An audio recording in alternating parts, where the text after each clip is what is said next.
நாளைக்கான வீடியோ தாங்க வந்திருக்கு. வீடியோ வந்து சூப்பரா இருந்துச்சு அப்படின்னு தாங்க சொல்லணும். அதாவது நம்ம சாரதாவும், மரகதமும் சேர்ந்து கல்யாணத்த நிறுத்துறதுக்கு பயங்கரமான பிளான் ஒண்ணு போட்டிருக்காங்க அப்படின்னு தாங்க சொல்லணும். அத பார்க்குறதுக்கு முன்னாடி நம்ம சேனல மட்டும் மறக்காம லைக் அண்ட் சப்ஸ்கிரைப் மட்டும் பண்ணிருங்க. ஃபர்ஸ்ட்டு எடுத்தோனே நம்ம ஆதி, பாரதி 2 பேர் வெளியில நின்னுட்டு இருக்காங்கல்ல. ஆதி வந்து சொல்றாரு, "சரி பாரதி ரொம்ப நேரம் ஆச்சு. நானும் வீட்டுக்கு கிளம்புறேன்" அப்படிங்கிற மாரி சொல்றாரு. "சரி ஆதி பார்த்து போயிட்டு வாங்க" அப்படிங்கிற மாரி சொல்லிட்டு 2 பேரும் அப்படியே கண்ணும் கண்ணும் பார்த்துக்கிட்டே இருந்துட்டு அப்படியே மெதுவா கிளம்புற மாரி காட்டுறாங்க. சரின்னு சொல்லிட்டு நம்ம ஆதி வந்து கிளம்பிடுறாரு. பாரதி வந்து வீட்டுக்கு வந்துடுறாங்க. மறுநாள் காலையில் வந்து நம்ம சாரதா இருக்காங்கல்ல, சாரதா வந்து டைரெக்டா வந்து நம்ம மரகதம் அவங்கள பார்க்குறதுக்கு வீட்டுக்கு வந்துட்டாங்க. வீட்டுக்கு வந்தோடனே மரகதம் கேட்காங்க, "என்ன சம்மந்தி இந்த நேரத்தில் வந்திருக்கீங்க?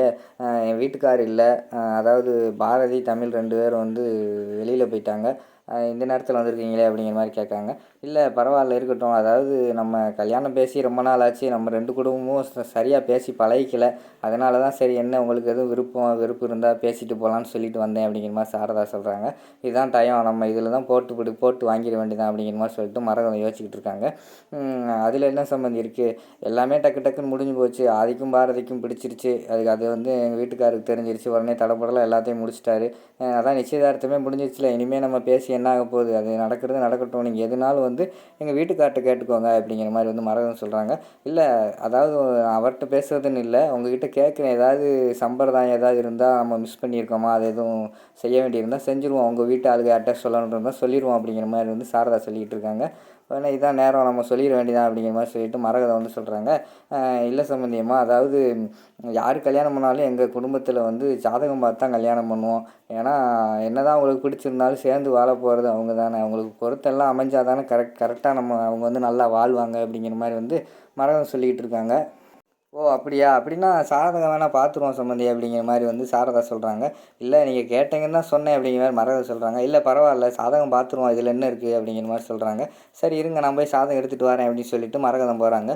பக்கத்தில் அறிவு இருக்கார்ல, அறிவு வந்து சாரதா கிட்ட சொல்கிறாங்க, "அக்கா, நம்மளே என்ன சொல்லி கல்யாணத்தை நிறுத்துறதுன்னு தெரியாமல் சுற்றிக்கிட்டு இருந்தோம்.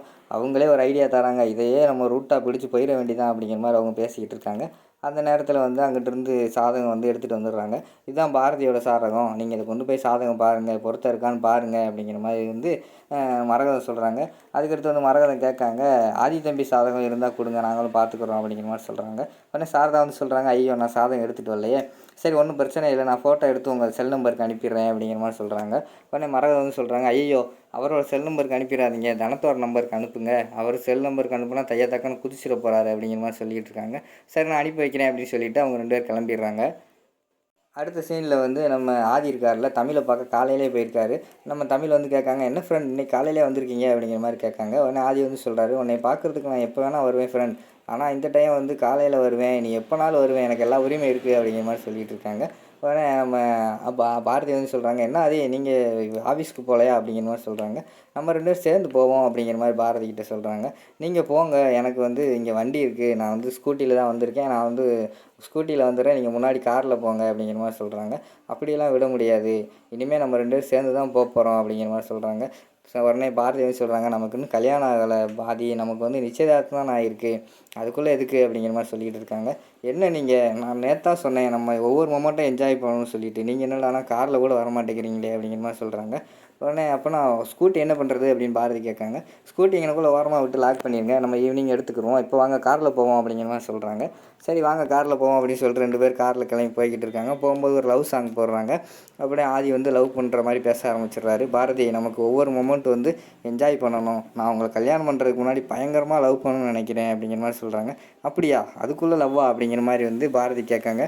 "அப்போ லவ் பண்ணக்கூடாதா? கல்யாணம் முடிஞ்சாலும் சரி, முடிஞ்சதுக்கு அப்புறம்னாலும் நான் வந்து உங்களை வந்து லவ் பண்ணிக்கிட்டே தான் இருக்க போகிறேன். டெய்லி உங்களுக்கு ஒரு சர்ப்ரைஸ் பண்ண போகிறேன். நாளைக்கு நம்ம வந்து வெளியில் போகிறோம்" அப்படிங்கிற மாதிரி வந்து நம்ம ஆதி சொல்கிறாரு. "எங்கே போகிறோம்?" அப்படிங்கிற மாதிரி பாரதி கேட்காங்க. "இப்போ தானே பாரதி சொன்னேன், சர்ப்ரைஸ் அது" அப்படிங்கிற மாதிரி சொன்னாங்க. "ஓ அப்படியா, அப்போனா சர்ப்ரைஸ் கொடுத்துக்கிட்டே இருப்பீங்களோ?" அப்படிங்கிற மாதிரி கேட்காங்க. "லவ்வில் ரொம்ப முக்கியமானது சர்ப்ரைஸ் தான் பாரதி" அப்படிங்கிற மாதிரி சொல்கிறாங்க. "ஓ அப்படியா" அப்படின்னு சொல்லிட்டு அவங்க அப்படியே பேசிக்கிட்டே வந்து ஆஃபீஸுக்கு போகிற மாதிரி காட்டிக்கிட்டு இருக்காங்க. அடுத்த சீனில் வந்து ஈவினிங் வந்து தமிழை கூட்டிகிட்டு நம்ம ரத்னம் வந்து வீட்டுக்கு வந்துடுறாரு. "என்னங்க தமிழை கூட்டிகிட்டு நீங்கள் வந்துட்டீங்களா?" அப்படின்னு மரகதம் கேட்காங்க. "ஆமாம், ஸ்கூல் வழியாக தான் வந்தேன், சரி அப்படியே கூப்பிட்டு வந்துடுவோன்னு வந்தேன்" அப்படிங்கிற மாதிரி சொல்கிறாங்க. "சரி தமிழ் பாப்பா அப்போ ரூமுக்கு போ" அப்படின்னு போக சொல்லிடுறாங்க நம்ம ரத்னம். சரின்னு போன பிறகு மரகதம் வந்து ஆரம்பிக்காங்க. "என்னங்க, நம்ம அவசரமாக கல்யாணம் பேசி முடிச்சாச்சு, அவங்களுக்கு பொறுத்த இருக்கா என்னன்னு தெரியல" அப்படின்னு பேசிக்கிட்டு இருக்காங்க. அங்கிட்டிருந்து வந்து பாரதி வந்துடுறாங்க. பாரதி வந்தோடனே இவங்க நம்மளை பற்றி தான் பேசுகிறாங்க அப்படின்னு தெரிஞ்சுக்கிட்டு அந்த டோர்கிட்டே நின்று கேட்டுக்கிட்டே இருக்காங்க. உடனே ரத்னம் வந்து சொல்கிறாரு, இப்போ உனக்கு என்ன வேணும்? ஏதாவது வீட்டுக்கு வந்தாலே ஏதாவது ஒரு பிரச்சனையை கொண்டு வந்துடுறேன். உனக்கு இந்த கல்யாணம் வந்து ஆரம்பத்துலேருந்தே உனக்கு பிடிக்கலைன்னு எனக்கு நல்லா தெரியும். அந்த கல்யாணம் பேச ஆரம்பிச்சதுலேருந்து உன் மூஞ்சியை வந்து உருன்னே வச்சுக்கிட்டு இருக்க அப்படிங்கிற மாதிரி சொல்கிறாங்க. இல்லைங்க, நான் வந்து நம்ம பாரதி தமிழோட நல்லதுக்கு தாங்க சொல்லிக்கிட்டு இருக்கேன் அப்படிங்கிற மாதிரி மரகதம் சொல்கிறாங்க. நல்லதுக்கு சொல்கிறேன், அப்போ நீ எப்போ சொல்லியிருக்கணும்? நான் வந்து கல்யாணம் பண்ண போகிறேன்னு சொன்னேன்ல, அப்போ சொல்லியிருக்கணும். இல்லைன்னா அவங்க பொண்ணு பார்க்க வந்தாங்களே, அப்போயே நீ வந்து அந்த அம்மாகிட்ட நாங்கள் வந்து பொருத்தம் பார்த்துக்குறோம் நீ சொல்லியிருக்கணும். இப்போ எல்லாம் பேசி நிச்சயதார்த்தம் பண்ண பிறகு நீ வந்து ஜாதகம் பார்க்க போகிறேன், அது பார்க்க போகிறேன், இது பார்க்க போகிறேன்னு சொல்லிக்கிட்டு இருக்க அப்படிங்கிற மாதிரி சொல்கிறாங்க. இல்லைங்க, ஜாதகம் பார்த்தா கொஞ்சம் நல்லா இருப்பாங்களே அப்படிங்கிற மாதிரி மரகதம் சொல்கிறாங்க. எனக்கும் அந்த ஜாதகத்தெல்லாம் நம்பிக்கை இருக்க தான் செய்யுது. ஆனால் அவங்க 2 பேர் மனசு ஒத்து போச்சு. மனப்பொருத்தத்தை தவிர வேறு எந்த பொருத்தம் வந்து நமக்கு தேவையே கிடையாது. அதனால் வந்து அவங்க கல்யாணம் பண்ண போகிறது வந்து கண்டிப்பாக உறுதி. அதனால் நீ அதுக்கு இது சொல்லி அது சொல்லி ஏதாவது ஒன்று சொல்லி இந்த கல்யாணத்தை நிப்பாட்டுறதுக்கு பார்த்தேன்னா அது வந்து இங்கே நடக்கவே நடக்காது. போ, சமைக்கல வேலை இருக்கும், அதை போய் பாரு அப்படின்னு சொல்லிட்டு விரட்டி விட்டுறாங்க மரகதத்தை. அடுத்து வந்து பாரதி உள்ளே வராங்க. மரகதத்துக்கிட்ட போய் பேசுகிறாங்க. அத்தை, நான் நீங்கள் பேசுனதெல்லாம் கேட்டேன், நீங்கள் பேசுனது சரிதான், சாதகம் வேணால் பார்த்துருவோம் அப்படிங்கிற மாதிரி சொல்கிறாங்க. சரி, தான் நல்ல சாக்கு, சாதகம் பார்த்துருவோம் அப்படின்னு சொல்லிட்டு மரகதம் யோசிச்சுக்கிட்டே இருக்கிற மாதிரி காட்டுறாங்க. அதோட பார்த்திங்கன்னா இந்த எபிசோடை வந்து முடிச்சிடுறாங்க.